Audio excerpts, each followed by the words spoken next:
The elevator door slid open just as his hand closed around her wrist. Let go of me. "Let go of me," You're hurting me. Rhea whispered, panic flooding her chest like ice water. She didn't think, didn't look, just yanked her arm free and stumbled forward into the elevator, her shoulders slamming against the metal wall. The doors began to close, slow and mechanical, and for one terrible second, she thought he'd follow her inside. But then the gap narrowed, and Marcus's face disappeared behind the steel, and she was alone. Except she wasn't. Rhea's head snapped up, and her breath caught in her throat. A man stood 3 feet away from her, perfectly still in the corner of the elevator. Black suit, black tie, blood on his knuckles. His dark eyes met hers with no surprise, no question, just a calm, assessing silence that made her skin prickle. She pressed herself against the wall, her heart hammering so hard she could feel it in her throat.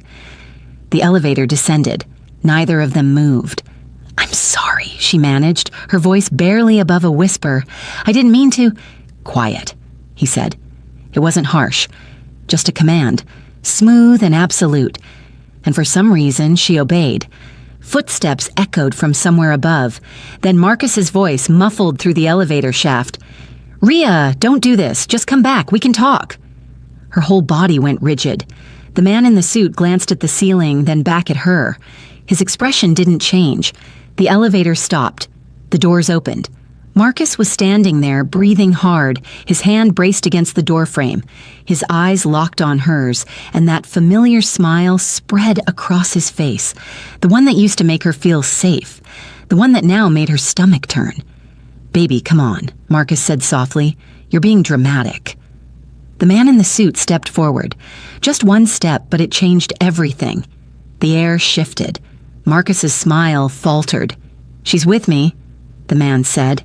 His voice was quiet, final. There was no aggression in it, no threat, but Marcus went pale. He took a step back, hands raised slightly, like he'd just recognized something dangerous. "I didn't know," Marcus said quickly. "I didn't realize she was—" "Leave." Marcus looked at Rhea one last time, something dark flickering in his eyes. Then he turned and walked away, his footsteps fading down the hallway. The elevator doors closed again. Rhea's knees buckled, and she slid down the wall until she was sitting on the floor, her hands shaking so hard she had to press them against her thighs. She couldn't breathe right, couldn't think. "Thank you," she whispered. The man didn't respond. He pressed a button, and the elevator began moving again. She looked up at him, really looked this time. He was tall, maybe early 30s, with sharp cheekbones and black hair swept back from his face. There was a stillness to him, like he existed outside of normal time, moving only when necessary. And those eyes, cold and dark and too aware. "Who are you?" she asked. "Someone who is in the wrong place," he said. "Or the right one. Depends on your perspective." The elevator stopped. The doors opened into an underground parking garage. He stepped out without looking back. Rhea scrambled to her feet. "Wait!" He paused, turning slightly. "Please," she said, and she hated how small her voice sounded. "Don't send me back out there."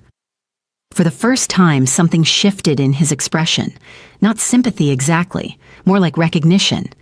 "Get in the car," he said. Before we continue with Rhea's story, hit that subscribe button and drop a comment below. Have you ever had to run from someone who claimed to love you? Let's talk about it. A black sedan sat in the corner of the garage, windows tinted dark. He opened the passenger door and waited. Rhea hesitated, every instinct screaming that getting into a stranger's car was insane, especially a stranger with blood on his hands. But Marcus was still up there. And this man, whoever he was, had made Marcus back down with 3 words. She got in the car. He drove in silence, navigating through the city streets with the ease of someone who knew every shortcut, every camera blind spot. Rhea watched the buildings blur past, her mind racing. "Where are we going?" she asked. "Somewhere safe." "That's not an answer. It's the only one I'm giving right now." She pressed her lips together, frustration cutting through the fear. "I need to know who you are. I need to understand what just happened back there." "My name is Kim Yoo-jun," he said. And what happened back there is I stopped a man from taking something that didn't belong to him. I'm not a thing. No, he agreed. You're not. The car pulled into an underground lot beneath a sleek high-rise. He parked and got out, and after a moment, she followed. They took a private elevator up, his hand hovering over the button panel before he pressed the one marked with a simple dash, no number, the kind of floor that wasn't supposed to exist. The elevator opened into a penthouse apartment. Floor-to-ceiling windows overlooked the city, lights glittering like scattered diamonds. The furniture was minimal, expensive, impersonal. It felt less like a home and more like a hotel room for someone who never stayed long enough to leave a mark. Eugene shrugged off his jacket and draped it over a chair. Rhea noticed the blood on his knuckles again, already drying to a dark rust color. "Are you hurt?" she asked before she could stop herself. He glanced at his hand like he'd forgotten about it. "No? Then whose blood is that? Someone who made a poor decision."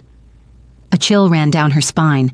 She wrapped her arms around herself, suddenly very aware that she was alone with a man she didn't know, in a place no one knew about. I should go. Where? The question hung in the air. Where would she go? Back to her apartment, where Marcus had the key. Back to her office, where he knew her schedule. Back to any of the places he'd already found. Her a dozen times before? "I don't know," she whispered. Eugene walked to the kitchen and poured 2 glasses of water. He set one on the counter in front of her. "Sit," he said. "You're shaking." She was. Her whole body was trembling like she'd been standing in the cold for hours. She sank onto one of the bar stools and wrapped her hands around the glass, letting the coolness ground her. "Why did he leave when you told him to?" she asked. "Because he recognized what I am." "And what's that?" Eugene's eyes met hers, and for the first time, she saw something almost like honesty there. "Someone you should run from." Rhea spent that first night on the couch, fully dressed, unable to sleep. Eugene had disappeared into another room without a word, leaving her alone with her thoughts and the city lights blinking through the windows. Every time she closed her eyes, she saw Marcus's face in the elevator doorway, that smile that had once meant comfort and now only meant control. When morning came, she found Eugene in the kitchen, making coffee. He'd changed into a fresh shirt, charcoal gray and perfectly pressed. The blood was gone from his hands. "I need to go to work," Rhea said. He glanced at her. "Do you?" "Yes. I have a project deadline, and I need my life to be normal, or at least look normal, because if I don't show up, Marcus will—" "Marcus won't do anything," Eugene interrupted. "I made that clear. You don't know him. I know men like him." He poured coffee into 2 cups, black, no sugar. They operate on perception of power. Right now, he thinks you're protected. He'll wait. Wait for what? For me to lose interest. He slid 1 cup across the counter to her. For you to leave. For an opening. Rhea wrapped her hands around the cup, letting the heat seep into her palms. "So what am I supposed to do? Hide here forever?" "No, you're supposed to tell me who you are and why he thinks he owns you." The directness of it caught her off guard. She'd expected questions, sure, but not this blunt demand for her story. Still, something about the way Eugene asked made it feel less like an interrogation and more like a transaction. Information for safety. Simple. "My name is Rhea Song," she said. "I'm a junior architect at Morrison & Lee, and Marcus doesn't think he owns me. He just thinks he's the only reason I exist." Eugene leaned against the counter, waiting. "I met him 3 years ago," Rhea continued, the words coming out flat and rehearsed, like she'd told this story to herself 100 times. "I was broke, trying to finish my degree, working 2 jobs and still couldn't make rent. My mom was black, my dad was Korean. He died when I was 6, and after that, his family stopped talking to us. My mom did her best, but we moved a lot. Shelters, relatives' places, cheap motels. I never had a space that felt mine." She took a sip of coffee, bitter and strong. "When I met Marcus, he seemed like everything I needed. Stable, reliable. He helped me with rent, co-signed my apartment, got me an interview at the firm where I work now, and for a while it was good. I thought I was lucky. When did it change? Yujun asked. Slowly. So slowly I didn't notice until I was already trapped. Ria's voice dropped. First, he wanted to manage my money because I was bad with budgets. Then he didn't like my friends because they were distracting me from my career. Then he needed to know where I was because he worried about me. Every boundary I tried to set, he found a way around. And the worst part? He never yelled, never hit me, just made me feel like I owed him everything. Debt, Yujun said quietly. The cleanest cage. Ria looked at him, startled. Yeah, exactly that. So why run now? Because yesterday, he told me he'd talked to my boss, told him we were getting married, that I'd probably want to go part-time after the wedding, maybe start a family soon. Her hands tightened around the cup. I never said yes to any of that, but he was already building the cage smaller, and I realized if I didn't leave right then, I never would. Silence settled between them, heavy but not uncomfortable. Yujun studied her with those dark, unreadable eyes. You design buildings, he said finally. It wasn't a question, but she nodded anyway. Adaptive reuse. I take broken structures and turn them into something livable, buildings people have given up on. Why? Because broken doesn't mean worthless, she said. It just means someone has to see what it could be instead of what it is. Something flickered across Yujun's face, too quick to read.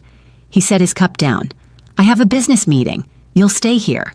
I can't just hide. You're not hiding. You're giving him time to make a mistake. He grabbed his jacket from the back of a chair. There's food in the kitchen. The door's locked from the inside. Don't open them for anyone. Yujun, she said, and he paused at the door. Why are you helping me? He didn't turn around. I'm not helping you. I'm keeping you out of the way. Then he was gone.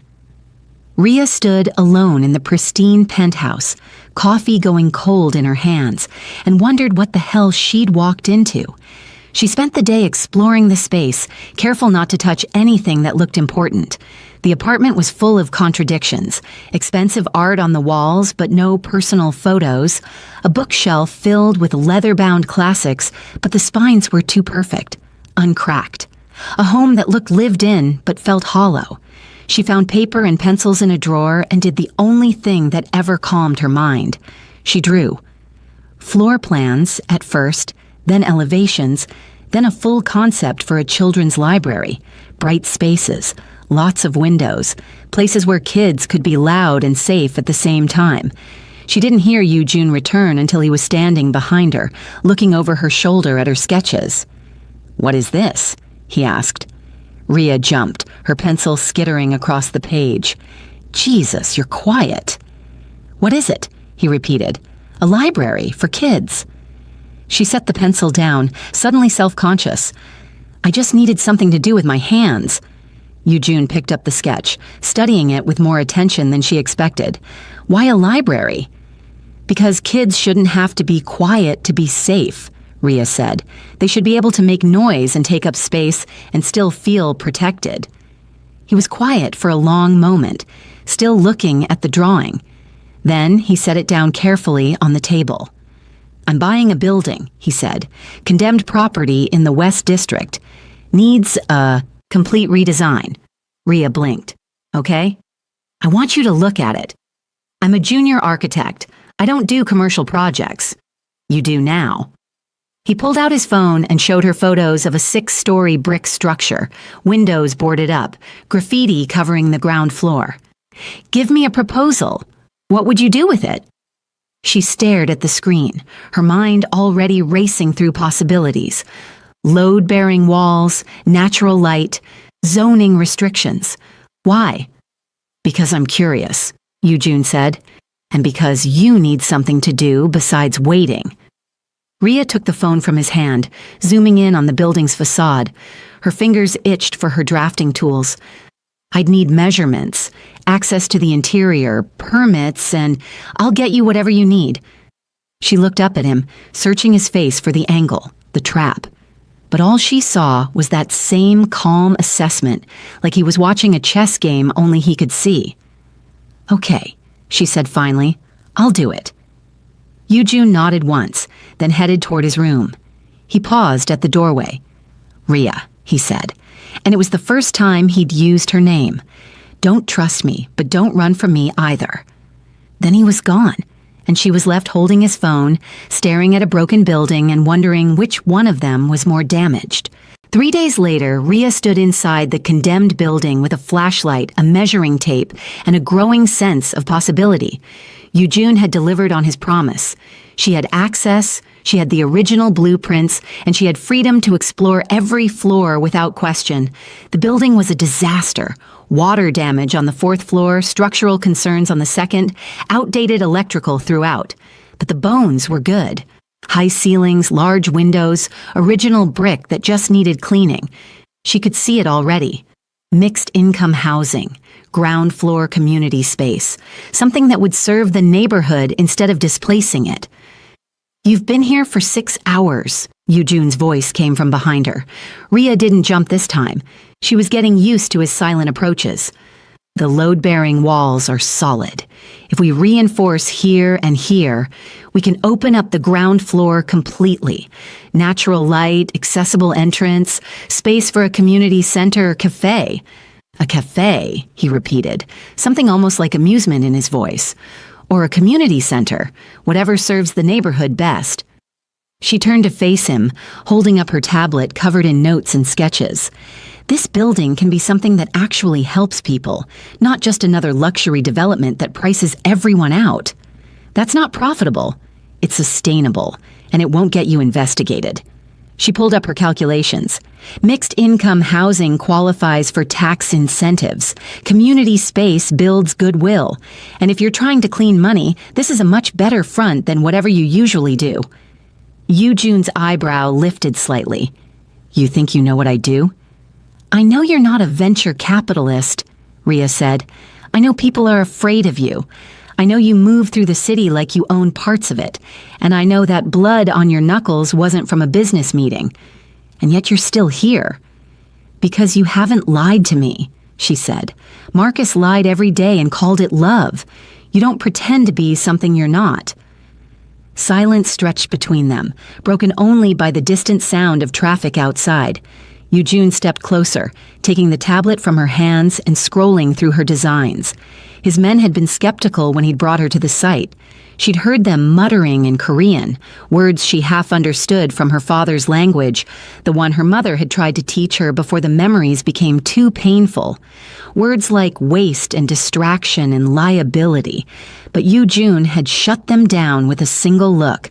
"Use her plan," he said now, handing the tablet back. "All of it." Rhea's breath caught. "You're serious?" "I don't joke about business. Your men think this is a mistake." "My men don't design buildings." He turned toward the exit. "You start Monday. I'll have contracts drawn up." "Yoo-jun, wait." She caught his arm, then immediately let go, aware of the boundary she'd just crossed. "Why are you doing this?" He looked at her hand, then at her face. "You asked me once why I helped you. I said I didn't. That was true. But keeping you here, giving you this project, that's not about business." "Then what is it about?" "I haven't decided yet," he said, and left her standing in the empty building with her plans and her racing heart. The next 2 weeks blurred together. Rhea threw herself into the project with an intensity that surprised even her. She worked 18-hour days, coordinating with contractors, arguing with Yoo-jun's men about material choices, fighting for every detail that would make the building something special instead of just functional. Yoo-jun watched. He didn't interfere, didn't override her decisions, just observed from the margins like he was studying something he didn't quite understand. Sometimes she'd look up from her drafting table, the one he'd had delivered to the penthouse, and find him reading nearby. Not working, just present. "Don't you have criminal empire things to do?" she asked one night, exhausted and punchy from too much coffee. "I'm doing them." "Reading a book is crime?" "Managing assets is." He turned a page. "You're an asset now." "Romantic," she said dryly. I didn't say it was. But something had shifted between them, small things. He started asking about her work, actually listening to her explanations of load ratios and zoning codes. She started noticing things about him, the way he took his coffee black at 6 a.m. but added sugar at midnight, how he switched between English and Korean depending on who he was talking to, his voice changing pitch and rhythm, the scar on his left hand that he never explained. One night, she couldn't sleep. She found him on the balcony, smoking a cigarette and staring at the city lights. "I didn't know you smoked," she said. "I don't, usually." He took a drag, exhaled slowly. "Bad habit from when I was younger." Rhea leaned against the railing beside him, keeping a careful distance. "How old were you when you got into this life?" 16. "That's young. Old enough." He stubbed out the cigarette. "My family was killed in a territorial dispute. The men who raised me after taught me that trust is a liability and control is survival." "Do you believe that?" "I did," he said, "for a long time." "And now?" Yujun turned to look at her, and the intensity in his eyes made her breath catch. "Now you're in my home, redesigning my property and asking questions no one else would dare ask. So I'm questioning everything I thought I knew about control." The air between them felt electric, charged with something Rhea couldn't name. She should step back, should maintain the professional distance that had kept things safe. Instead, she stepped closer. "What do you want?" she asked quietly. "Things I shouldn't." "Like what?" "Like this," he said, and kissed her. It wasn't gentle. It was hungry and desperate, and 3 weeks of tension finally breaking. Rhea's hands found his shirt, pulling him closer, and he backed her against the railing, his fingers tangling in her hair. She could taste the cigarette smoke on his tongue, feel the controlled strength in the way he held her, like he was afraid of breaking something fragile. When they finally broke apart, both breathing hard, Yujun rested his forehead against hers. "This is a bad idea," he said. "Terrible," she agreed. "You should go inside." "I should." Neither of them moved. "Rhea?" he said, and her name in his mouth sounded like a confession. "I don't do this. I don't let people close. It's not safe." "For you or for them?" "Both." She pulled back enough to meet his eyes. "I'm not asking for safe. I'm asking for real." Something in his expression cracked just for a moment. Then he kissed her again, slower this time. Deliberate. When he pulled back, his thumb traced her jawline. "Come inside," he said. "Not because I'm telling you to, because you want to." And God help her, she did. If you're still watching, drop a comment and let me know. Should Rhea trust her heart or her head? And don't forget to like and share this story with someone who needs to hear it. They didn't make it to the bedroom immediately. They stood in the living room, the city lights casting shadows across Yu Jun's face, and Rhea realized she was terrified, not of him, of herself, of wanting something this badly when wanting had always led to losing. "Wait," she whispered. Yujun stopped instantly, his hands on her waist but not moving. "Tell me what you need." "I need you to promise me something." "What?"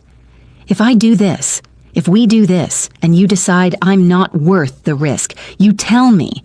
You don't just disappear. You don't make me guess." Her voice cracked. "Marcus never gave me that. He just kept taking and taking until there was nothing left." Yujun's jaw tightened. "I'm not him." "I know, but I need to hear you say it." He lifted her chin, forcing her to meet his eyes. "If this becomes something I can't handle, I'll tell you. I won't lie, I won't pretend, and I won't make you feel small for trusting me." "Promise?" "I promise." She kissed him then, really kissed him, and this time when he led her to his bedroom, she went willingly. What happened next was careful and intense, Yujun checking in at every step, asking permission with his hands and his eyes and his words.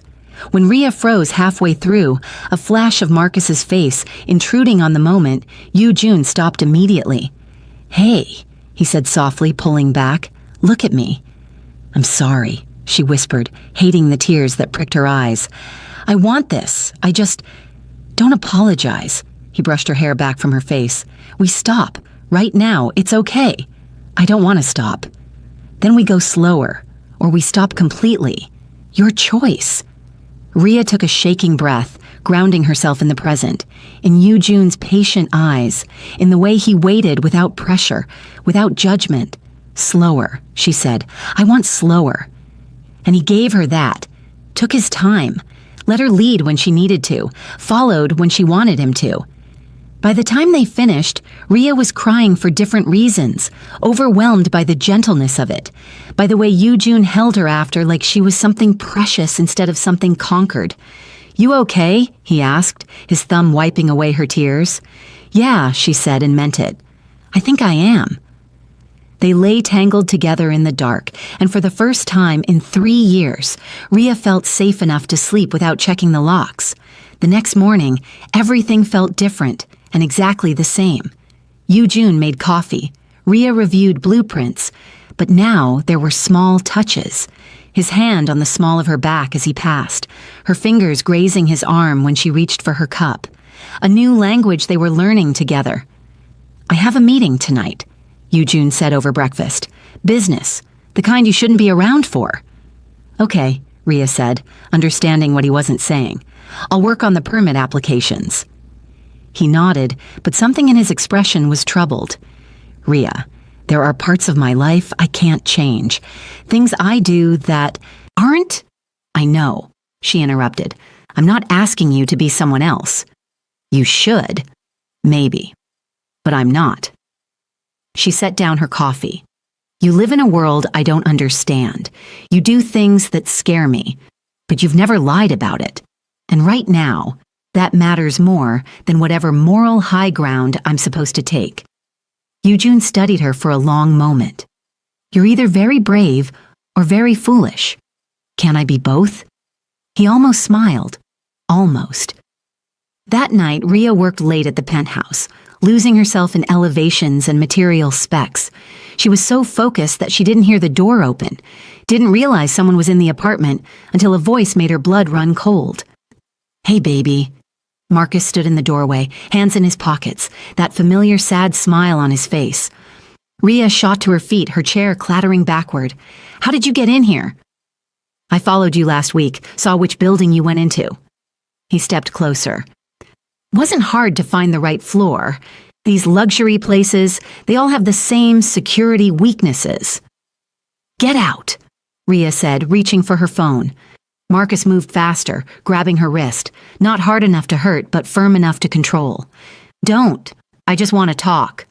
Let go of me. Ria, please, I know you're scared. I know I came on too strong about the wedding, but we can work through this. His voice was so gentle, so reasonable. This guy, whoever he is, he's using you. Can't you see that? He's dangerous. He's never pretended to be anything else, Ria said, trying to pull away. You pretended to love me while you turned my life into a cage. I do love you. That's why I can't let you throw everything away for some criminal. His grip tightened, and for the first time, Ria saw something ugly flicker in his eyes. I've given you everything. 3 years of my life. Do you know what I've sacrificed for you? Things I never asked you to sacrifice. She shot back. You're not a martyr, Marcus. You're a manipulator. He slapped her. The shock of it was worse than the pain. Marcus had never been physically violent, never crossed that line, and now they both stood frozen, staring at each other. His hand was still raised, trembling. Her cheek was on fire. I'm sorry, he whispered, reaching for her. God, Ria, I'm sorry. I didn't mean... The door slammed open. Yoo-jun stood in the doorway, and the look on his face was the most terrifying thing Ria had ever seen. Not rage, something colder, more final. 2 of his men flanked him, both armed. Marcus went pale. I was just... leaving, Yoo-jun finished, permanently. You can't threaten me, I'll go to the police. Yoo-jun walked forward slowly, deliberately, until he was inches from Marcus. Go ahead.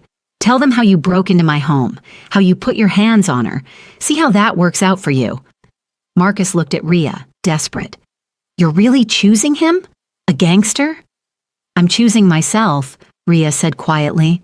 For the first time in 3 years, I'm choosing me, and that choice doesn't include you."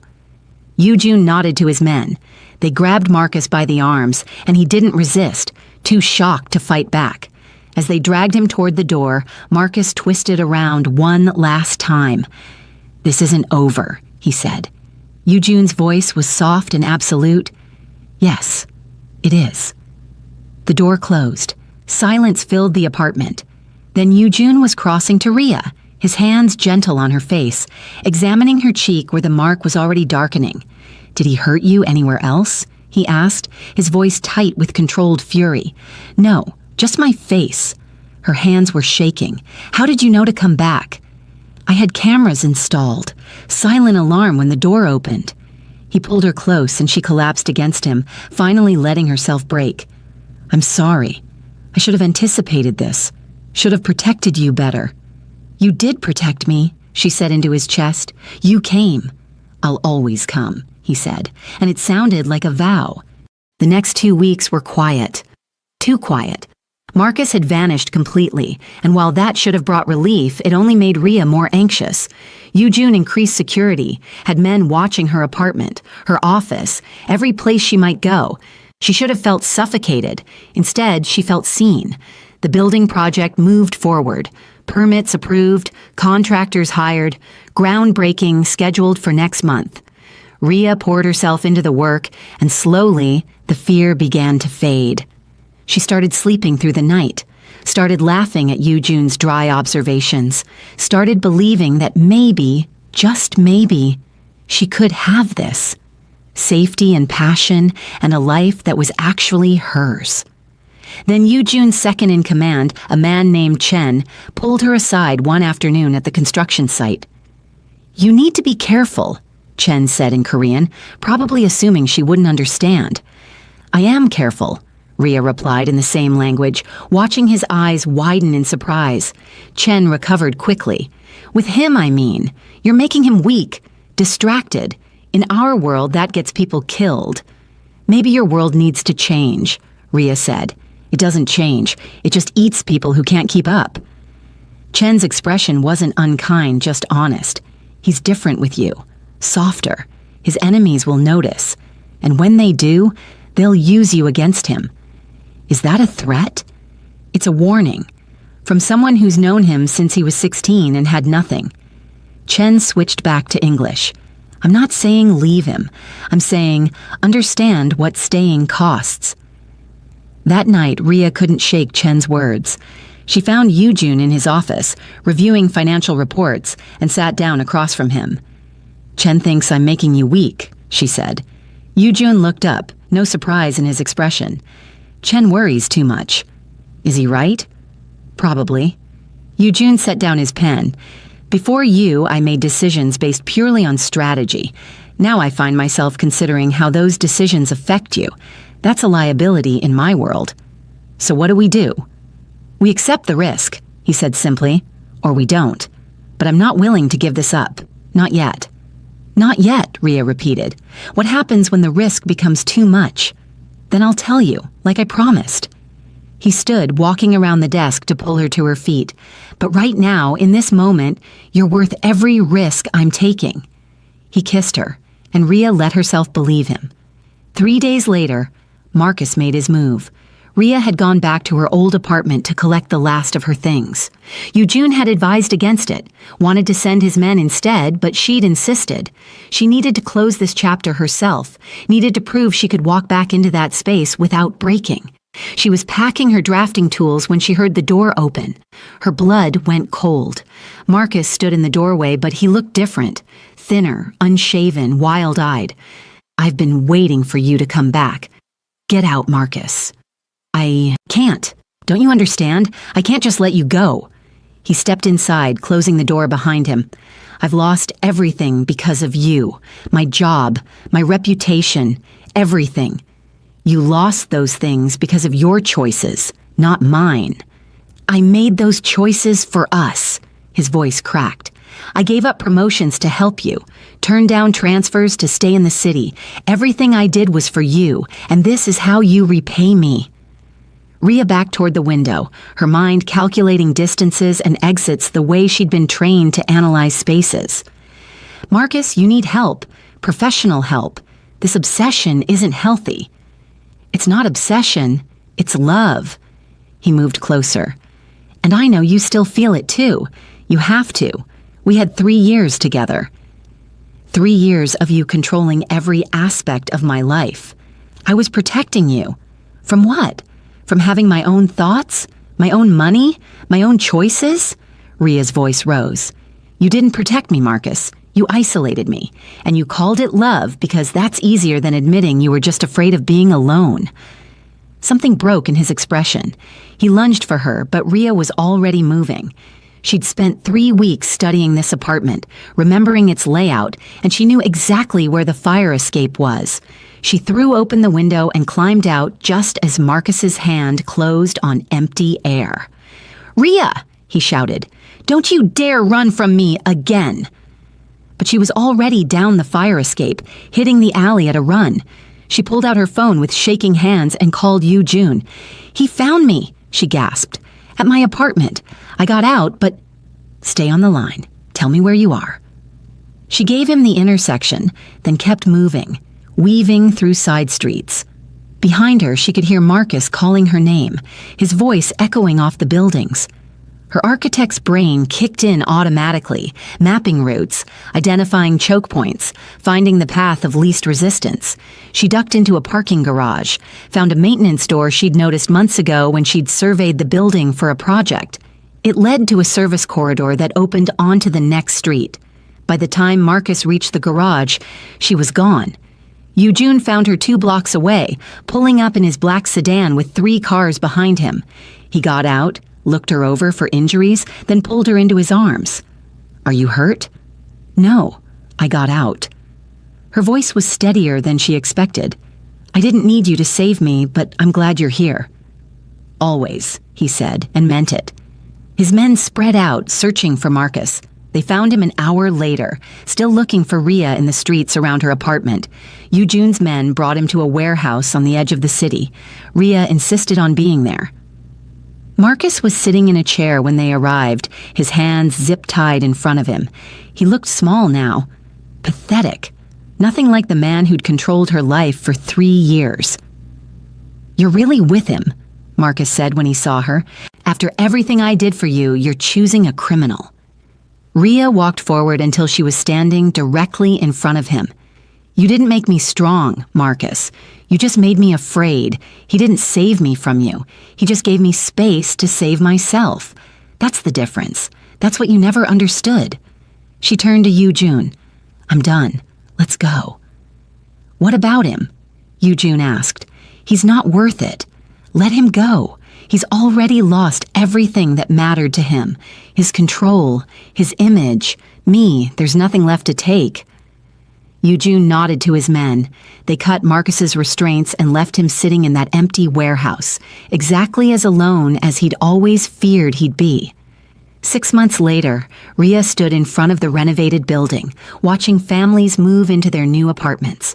The ground floor community center was already bustling, kids running through the space she'd designed for them, the building she'd saved, the space she'd made real. Yu Jun stood beside her, his hand in hers. "You did this," he said. "We did this," she corrected. Her architecture firm was on the 2nd floor, her name on the door. Yu Jun had helped fund it, but it was hers, her designs, her team, her future. "I have something for you," Yu Jun said, pulling a small box from his pocket. Rhea's breath caught. "Yu Jun." "It's not what you think, not yet." He opened the box to reveal a key. "I'm buying us a house, and I want you to design it. Every room, every detail, a space that's completely ours." "Ours," she repeated, "if you want it." His dark eyes met hers, vulnerable in a way she'd never seen. "I know I'm not easy.